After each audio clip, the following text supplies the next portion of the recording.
today I'm going to be talking about a project that we've been working on up at the Royal Observatory called Space Lives. And it's been a fantastic way to reach out and engage with new audiences online.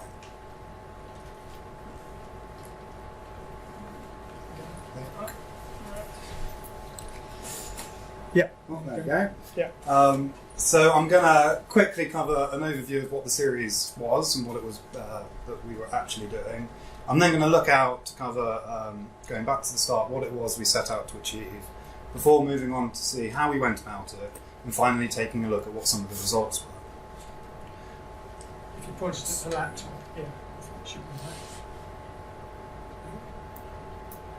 So, as a bit of background to the project, back in 2018, we were lucky enough, off the back of a public fundraising campaign, to acquire a new state-of-the-art telescope up at the observatory. And though this was housed in a relatively small historic building, we knew that there was a massive opportunity to take engagement one step further and open it up for a global audience online to get them inspired and engaged with contemporary astronomy. We did this by combining the accessible expertise of Royal Observatory astronomers with the widely available Facebook Live format. So essentially, this allowed us to take a stream directly from the telescope, add expert commentary, and then put it out to the museum's Facebook page. This was all supported by expert-led content, wide coverage in the press and media, amazing website content that was focused on a Google search-led approach, as well as massive engagement from the public. And all in all, the results were absolutely amazing. So though we delivered this on a shoestring budget of using just £500 in the first year and working with either existing technology or free software, it led to massive engagement with audiences all across the world.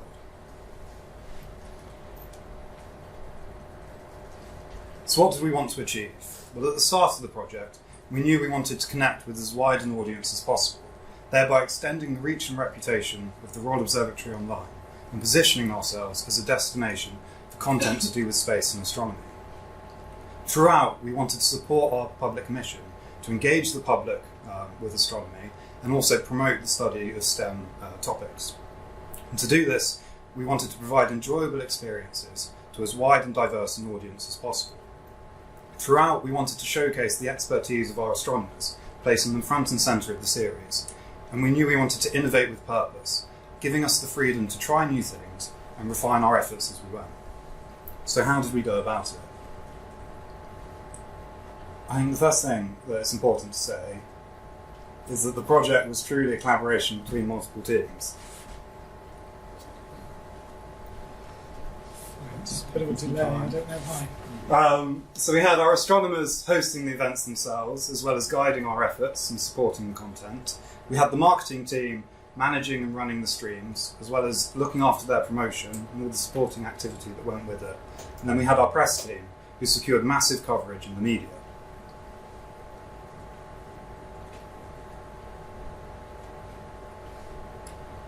The first step was to define what our hero moments were.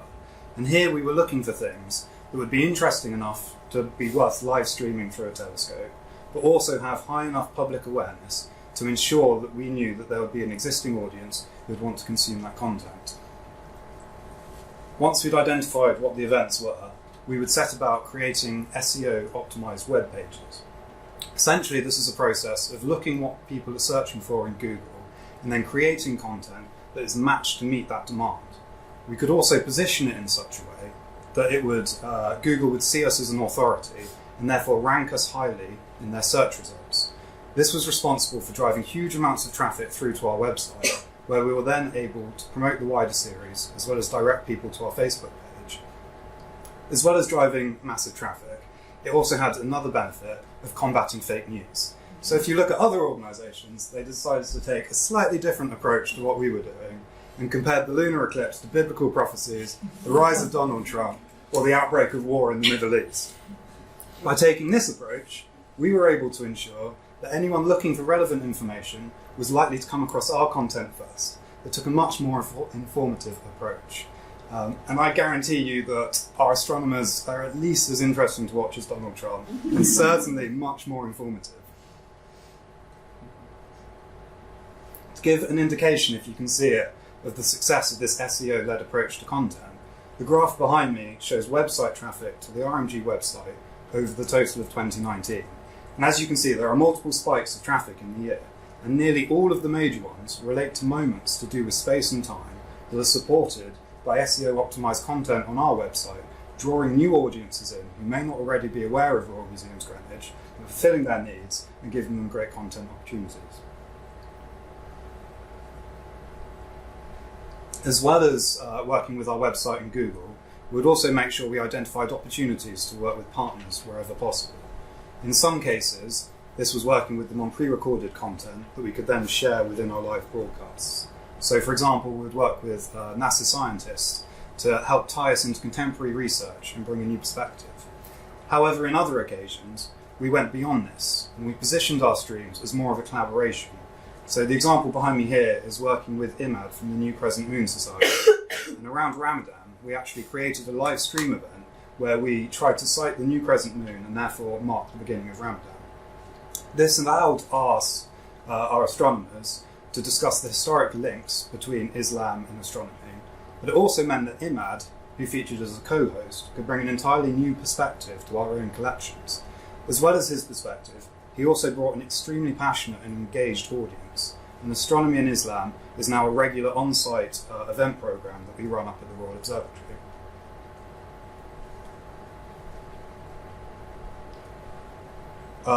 As mentioned before, we would also work with the press to extend our reach. We're very lucky in that we often get requests from journalists for our astronomers to quote when there's an astronomical event coming up. But by creating these online streams, it actually allowed us to try and own these astronomical moments within social media. That in turn gave the press a reason to actually drive their own audiences through to our sites where they could enjoy the events. And this helped us draw lots of traffic in, but also gave us an opportunity to try and build ongoing relationships with new audiences. And the approach was amazing. And you can see a selection here of some of the coverage that we achieved. In total, there are over 172 pieces relating to this project, with an estimated circulation of up to 300 million. And the eagle eyes among you can spot we even managed to convince the Sun and the Express to start talking about our astronomers instead of their biblical prophets. No mean feat. We'll also use our own channels to try and engage and grow our existing audiences. So around each event, we'd create huge amounts of supporting content, be that video, articles, or beautiful imagery, and we would share these across email marketing and social media to try and promote the events. As well as creating buzz within those platforms, it was also effective at driving traffic back to our website, and Facebook was actually the number 2 source of referrals after Google to related astronomical content across our site. Throughout the series, we knew that we wanted to place audiences at the heart of everything we did, and we did this in a number of ways. So from the start, we wanted to provide as broad access to amazing content as possible, and this informed decisions such as using the Facebook Live format that was easily accessible and free for people to access with their existing smartphones. We also wanted to respond to audience needs, and by taking the search-led approach, this meant that we were basing our efforts in what we knew audiences were already interested in. We could therefore refine our content and the topics that we covered to make sure that it was answering the demand and the interests of the public. And they weren't just passive. We also wanted them to encourage them to share their own content. So around each event, we asked our audiences to share beautiful images and astrophotography that they'd taken themselves. And this created some of the best assets that we actually used as part of the series. And we could then share those images within the live streams themselves, or we could use them to promote the series as a whole. In tandem with the live streams we were doing, we also set up an astrophotography Facebook group, and that now has nearly 2,000 members sharing multiple images a day and provides a rich stream of engagement and content that we can continue using to this day. Our focus on public engagement didn't just end when the stream began either, so we would encourage conversations throughout them. And we did this by making sure that we factored in multiple Q&A elements within the broadcasts themselves. People were invited to ask comments in the ask questions as Facebook comments, and our astronomers would then pick them up and answer them live, therefore further shaping our approach. However, this had an additional benefit. So by driving interaction within Facebook, we also played to that channel's algorithms, which in turn made our content more successful and ensured that we'd reach an even wider audience. This, if you can read them, is just a selection of some of the incredible engagement we were seeing. And as you can see across some of our core events, we were seeing thousands and thousands of comments coming in, which we could then answer live, or the marketing team could follow up with afterwards, encouraging people to explore our collections further, or even visit our site in Greenwich. Thought I was getting the hang of this. Yes. We also knew that we wanted to follow a test and learn approach. So rather than waiting until we had the perfect format before setting anything live, we started with a relatively simple setup, and then we refined our results as we went. The first stream we did, although this telescope looks very shiny and technical, was using a 5-year-old iPad gaffer taped to a camera tripod. And as you can think, things didn't always go smoothly, but this approach allowed us to learn from both our successes and our mistakes and refine the series over time. It also allowed us to demonstrate the proof of concept to the wider organisation and therefore ask for wider buy-in as the series progressed. So hopefully that gives you an overview of everything that we were trying to achieve, but what were the results? So across the series, within Facebook, our streams reached over 500,000 people, with 300,000 going on to watch the broadcast themselves. In total, this generated huge amounts of engagement, including over 164,000 engagements within Facebook itself, which includes things like likes, comments, and shares. We knew that we were successful in reaching new audiences, as around 80% weren't existing fans of the museum's page. The supporting website content was also successful at driving huge amounts of traffic into our site, with over 500,000 visits to the associated pages. We also achieved #1 search ranking on Google for lots of our core topics, and this is something that continues to this day, continuously driving traffic, but also putting us in a very good position, especially when events such as these often happen on an annual basis or are likely to repeat in future years. The press activity was amazing, as I mentioned, and in total we secured 172 pieces of coverage. And to put some of those results in context, if you can see it, the charts here show our Facebook page against other cultural organisations at the top across the world and at the bottom throughout the UK. And as you can see, during the weeks of our lunar eclipse live broadcasts, we were actually seeing more video views than any other cultural organisation in the world, despite having up to 2 million less followers. In the same week, we were seeing higher Facebook engagement across all other metrics than any other UK-based museum, which is absolutely amazing considering the relatively small size of our audience. We've also received wider recognition. So within our sector, we were at the Museum and Heritage Awards.